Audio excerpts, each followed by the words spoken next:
Well, being a human being is not easy as opposed to an animal because we're born and nobody gives us like a direction.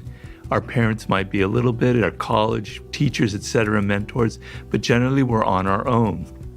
And it's a very, very difficult process. You wake up in the morning and you don't really know what you can do. You could choose 12 different paths. It can be very confusing and very overwhelming. When you find that sense of purpose, when you find what I call your life's task, everything has a direction, everything has a purpose. Your energy is concentrated. It's not like you're just going down a single narrow pathway. It's not like life becomes boring and it's just about discipline and solving problems.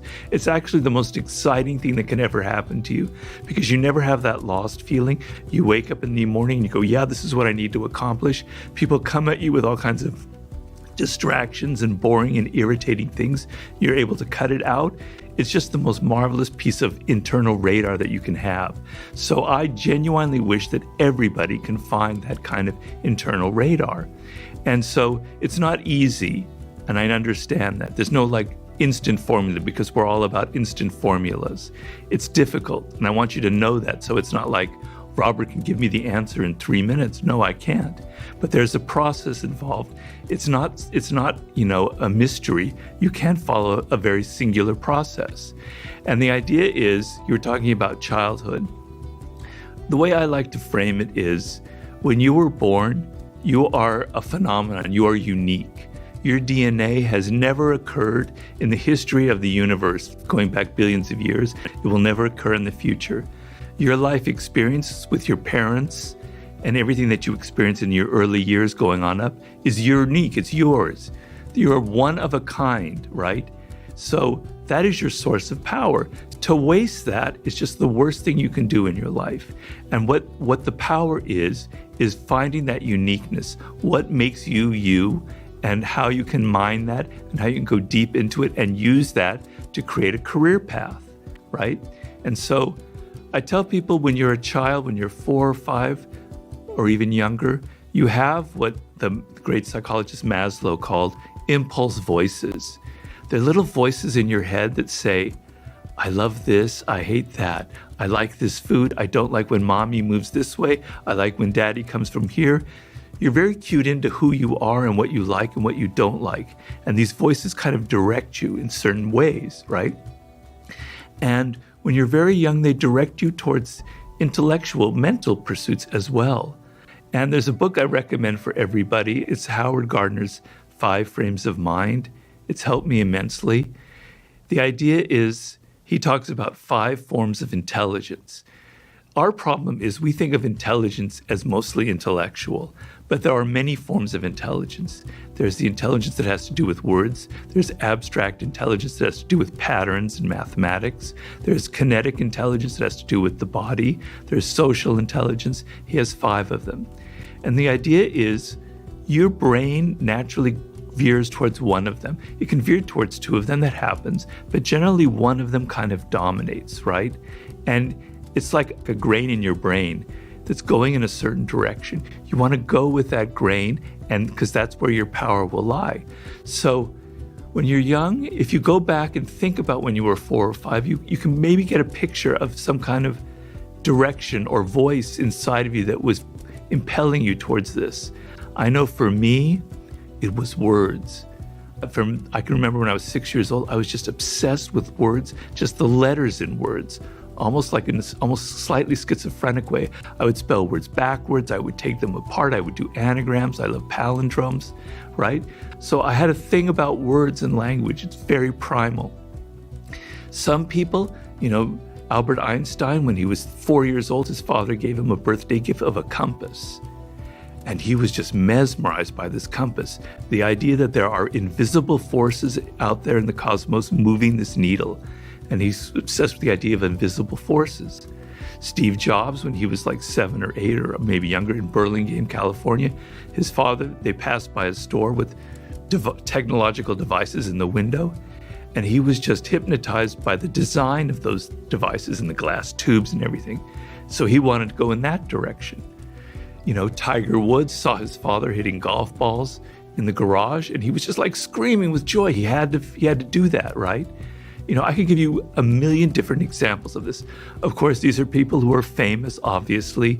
We can go back and find that. It's easier. But what happens to you, and please cut me off if I'm going on too long here. No, please continue, Okay. please. What happens to you is you're 7, now you're getting older, and you're starting to not hear that voice anymore. You're hearing the voice of your teachers telling you, you're not good at this field. You need to get better at math. You shouldn't be interested in these sports or anything. You should be going this way. Your parents are starting to tell you this is the career they want for you, or the direction they want you to go in, right? You start hearing that more than your own voice. And as you get older, it gets worse and worse and worse. Then when you're a teenager, it's all about what other people are doing, your peers, what's cool, what's not cool, And that kind of is more, so all of this noise enters your brain and you can't hear that anymore. You don't know who you are. And so you go to college, you kind of maybe choose a major that seems practical, that your parents want you to go into. Maybe you kind of wander around, you're not sure. And then you enter the work world without that inner radar that I'm talking about. And brother, you're lost, right? Where should I go? Well, I need to make money, right? And so you make a choice based on the need to make a lot of money. Not everyone, but some people do that. And I understand that need. We all need to make a living, but that can set you off on a very bad path because you're not connected emotionally. The thing is, when you figure out that primal inclination, that grain that's inside of you, then you have the energy to be disciplined, to go through boring tasks, to learn. You learn at a faster rate because you're emotionally engaged. When you're emotionally engaged in a subject, the brain learns 2x, 3x, 4x as fast as when you're not. I always give the example. In college, I studied foreign languages, which was kind of a passion of mine. For 3 or 4 years, I studied French, and then I went to Paris, and I couldn't speak a word. It was useless because it didn't teach me anything practical, right? I was totally confused. But I was in Paris and I loved it and I wanted to live there, right? And I had a girlfriend and I needed to speak French to her. And I can tell you in 1 month, I learned more than those 4 years of university because I wanted to, because I was engaged. My emotions were there. It was like I had to survive to learn French. So most of us, we don't have a need really to learn this subject. We're paying half attention. But when you find that thing that really connects to you, you're paying deep attention. Your emotions are engaged. You're learning at a much faster rate, okay? And so the thing is, how do you find that when you're older? When you're 21, I give people a lot of help, and it's usually not so difficult. We can go through that process. It gets harder when you're 30 and you've been wandering around, but it's not impossible. I didn't really find my exact path until I was 38, 39, to be honest. So there's hope. When you get 40 and you get 50, it gets more and more difficult, right? And it's very sad if you wasted that seed of uniqueness that I'm talking about. And I tell people there are ways of going back, and we go through a process like archaeology. We have to dig and dig and dig and find those bones from your childhood that indicated what you were meant to do. But when you find your life's task, everything opens up. It doesn't mean you figured out, okay, I've got to aim for this particular job when I'm 28. That's not how it works. It gives you a sense of direction. You can try different things. You can experiment. You can have fun when you're in your 20s. You're going to learn skills. But it gives you an overall framework instead of, whoa, all of this confusion, this chaos, social media, the internet, I could go here, here, here. You're lost at sea. It gives you a very important sense of direction, a compass.